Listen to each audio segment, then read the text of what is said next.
திமுக மீது கடுமையான விமர்சனங்களை முன்வைத்திருக்கிறார். தேர்தல் வாக்குறுதியை நிறைவேற்றல உள்ளிட்ட பல குற்றச்சாட்டு. 2 அமைச்சர்கள் இருந்துமே திருச்சி முன்னேறவில்லை, திமுக கொடுத்த வாக்குறுதியை நிறைவேற்றல பல்வேறு குற்றச்சாட்டுகளை முன்வைத்திருக்கிறார். எப்படி பாக்குறீங்க? முடிச்சிட்டாரா? பேச்சு முடிச்சிட்டாரு. திமுக மீது பல குற்றச்சாட்டு. தேர்தல் வாக்குறுதி நிறைவேற்றல, டீசல் 3 ரூபாய் குறைக்கிறது, மாணவர்களுக்கான கல்வி கடன் குறைப்பதிலிருந்து எந்த ஒரு தேர்தல் வாக்குறுதியுமே நிறைவேற்றல அப்படின்னு குற்றச்சாட்டை முன்வைத்திருக்கிறார்.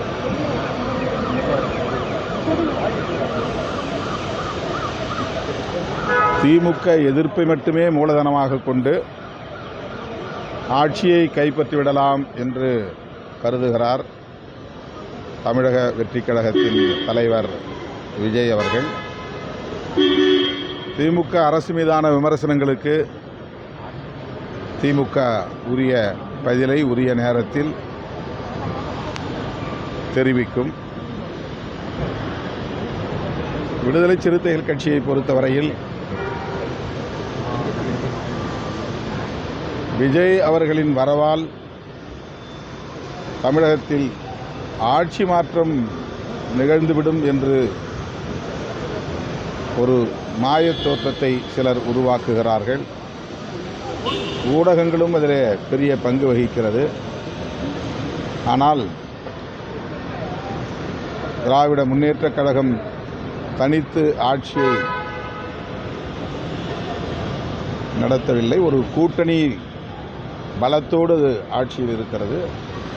அந்த கூட்டணி இன்னும் வலுவாக கட்டுக்கோப்பாக இயங்கி வருகிறது. இந்த தேர்தலையும் சந்திக்க உள்ளது. எனவே மதசார்பற்ற முற்போக்கு கூட்டணியை வீழ்த்தக்கூடிய அளவுக்கு, ஆட்சி மாற்றத்தை ஏற்படுத்தக்கூடிய அளவுக்கு ஒரு தாக்கத்தை விஜய் அவர்களால் ஏற்படுத்த முடியாது என்று நான் பெரிதும் நம்புகிறேன். கூட்டத்தை வைத்து தேர்தல் காலத்தை முடிவு செய்ய முடியாது நீங்கள் பேசுறீங்க. அது விசிக உள்ளிட்ட பிற கட்சிகளுக்கும் அது பொருந்துமா? எல்லாருக்கும் பொருந்தும். அதாவது விடுதலை சிறுத்தைகள் கட்சிக்கும் லட்சக்கணக்கானோர் திரளுகிறார்கள். அண்மையிலே நாங்கள் நடத்திய மாநாட்டில் பல லட்சம் பேர் திரண்டார்கள். அந்த மக்கள் திரளை வைத்து விசிக தமிழ்நாட்டிலே ஆட்சி மாற்றத்தை ஏற்படுத்துமா என்ற விவாதத்தை எந்த ஊடகமும் செய்யவில்லை. திருமாவளவன் பெரிய தாக்கத்தை ஏற்படுத்துவாரா, மாற்றத்தை ஏற்படுத்துவாரா என்று யாரும் விவாதிக்கவில்லை.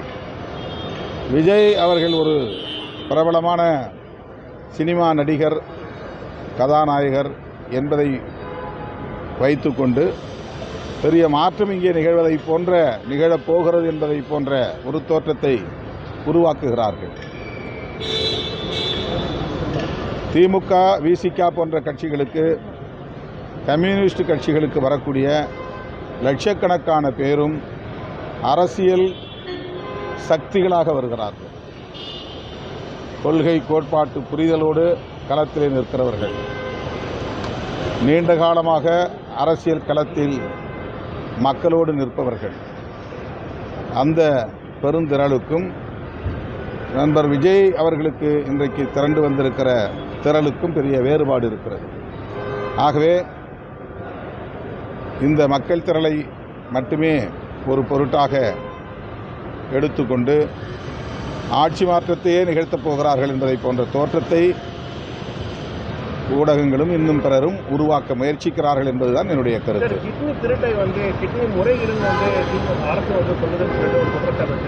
எப்படி கிட்னி திருடப்பட்டது, ஆனால் திருட்ட முறைகேடுன்ற ஒரு புதிய வார்த்தை யூஸ் பண்ணுறது. திமுக எம்எல்ஏ மகன் மருத்துவமனையில் கிட்னி திருடப்பட்டிருக்கதா மக்கள் மத்தியில் விஜய் பேசியிருக்கிறாரு. இன்னொரு விஷயம், அதிமுக பாஜக விமர்சனம் திமுகவுடைய இதை மட்டும் மக்களிடையே விஜய் தொடர்ந்து பேசிட்டு வரதை எப்படி பார்க்குறீங்க? கூட்டணி அதிமுக பாஜக பற்றி பேசாமல் திமுக பற்றியுமே மக்கள் மத்தியில் விஜய் பேசிட்டு இருக்கிறது. அவர் தொடர்ந்து திமுகவை பற்றி மட்டுமே, திமுக தலைமையை பற்றி மட்டுமே, திமுக அரசை பற்றி மட்டுமே பேசி வருவதால் தான் அவர் ஏதோ ஒரு திட்டமிடப்பட்ட அஜெண்டாவுக்காக வந்திருக்கிறார், களமிறக்கி விடப்பட்டிருக்கிறார் என்கிற தோற்றத்தை உருவாக்குகிறது. அவர் பொதுவாக பரவலாக தமிழக அரசியலை பேசினால் அவர் எதிர்காலத்தில் என்ன செய்யப் போகிறோம் என்பதை குறித்து அவர் பேசினால் இந்த தோற்றம் உருவாகாது. எனவே அவர் திட்டமிட்டு களத்தில் இறக்கிவிடப்பட்டவரா என்ற கேள்வியும் சேர்ந்தே எழுகிறது. சரி, இதே தான் கமல் வந்து கட்சி ஆரம்பிக்கும் பொழுதும் கமலுக்கு யாரோ இயற்கைக்காரர் என திமுகவினரும் அவர் சார்ந்தவங்களும் அவர் குற்றம் சாட்டினார்கள். ஆனால் தற்பொழுது அவர் திமுகவினரே எம்பியா இருக்கிறாரு. ஒவ்வொரு முறையும் ஒரு கட்சி தொடங்கும் பொழுது அவர் பின்னால் வந்து ஒரு ஏற்பாடு சொல்றது எந்த விஷயம் சொல்றாங்க? கமல்ஹாசன் அவர்கள் இன்றைக்கு திராவிட முன்னேற்றக் கழக கூட்டணியிலே ஒரு அங்கமாக இருக்கிறார். அவர் அரசியலில் அடியெடுத்து வைத்தபோது அவர் அரசியலை பார்த்த முறை வேறு. அரசியலுக்குள் அவர் ஒரு தலைவராக களத்தில் இறங்கிய பிறகு அவர் அரசியலை அணுகுகிற முறையில் மாற்றம் ஏற்பட்டிருக்கிறது. கொள்கை சார்ந்த மாற்றங்கள் நிகழ்ந்திருப்பதாக நான் நம்புகிறேன்.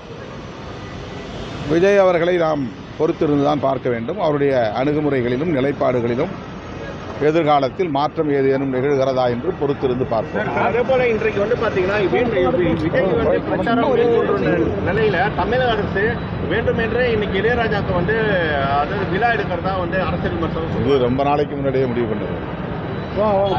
இசைஞானி இளையராஜாவுக்கான விழா வந்து தமிழக அரசு ஏற்கனவே அறிவித்த ஒன்று. விஜய் அவர்களின் ப்ரோக்ராம் எப்போ ஃபிக்ஸ் ஆனது நமக்கு தெரியல.